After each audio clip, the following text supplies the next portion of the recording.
The Brothers of Liberty, here to remind you what true freedom is.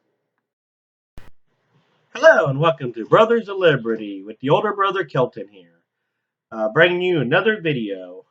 I made a comment yesterday that I wasn't going to do the trial video every day, or videos about the trial every day, but with certain information that came up, I am going to talk about trial some today. With this video, I'm not going to bring all the details. But the ones I think are definitely going to affect the trial one way or another later on. Now, the only thing that really happened today as far as the trial was that the pilot finished testifying, and then the first accuser was testifying and will continue testifying tomorrow. She'll be examined. She's already been cross-examined by the defendant, or examined by prosecution, and going to be finished cross-examining by the defendant tomorrow. And I'll bring more details on that in a later video. The things I want to discuss right now in this video has to do with the one, a juror was dismissed because he was surprised by a vacation during Christmas from his wife. Apparently, it's going to be a burden if he tries to reschedule or delay it or cancel it. So the judge dismissed him because they don't want to put the trial on hold and had brought in an alternate. Now, with that being said, the thing that I want to focus on is something that actually happened outside the trial that will possibly could affect the trial. The FAA, and this is from Business Insider, the FAA accidentally disclosed more than 2,000 flight records associated with Jeff Epstein's private jets. That is correct. They collaborated the insider reporting on Epstein's travel patterns as documented in court records and flight signal details. Now, how would this affect the trial, you ask?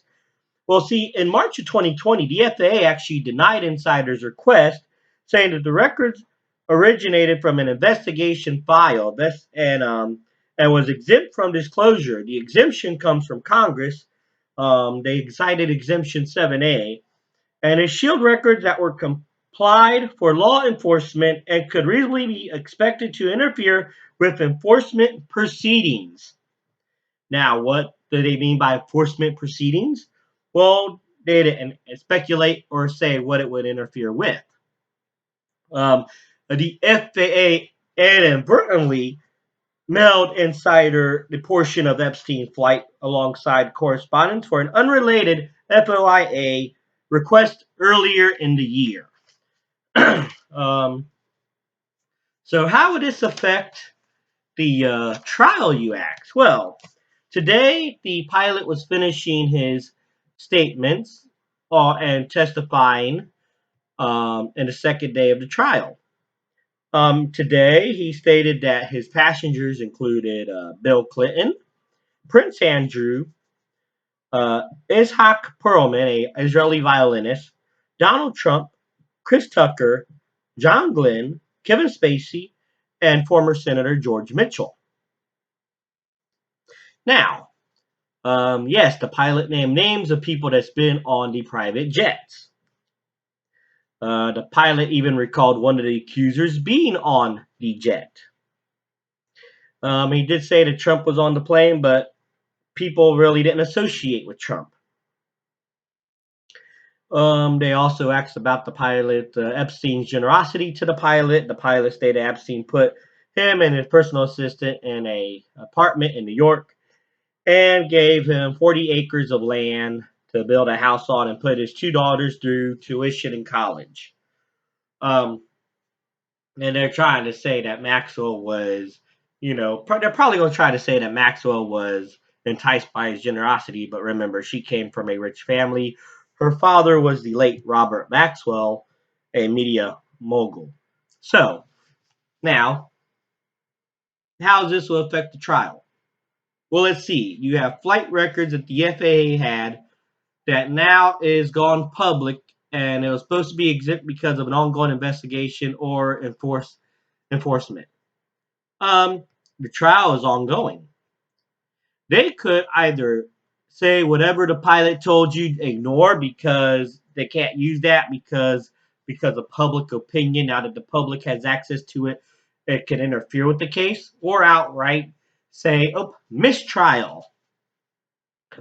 And thus, anybody that was named will be protected because since it's interfering, well, you contaminated the evidence that any kind of investigation on the other people for any sex trafficking is now blocked, protecting those said people that were named.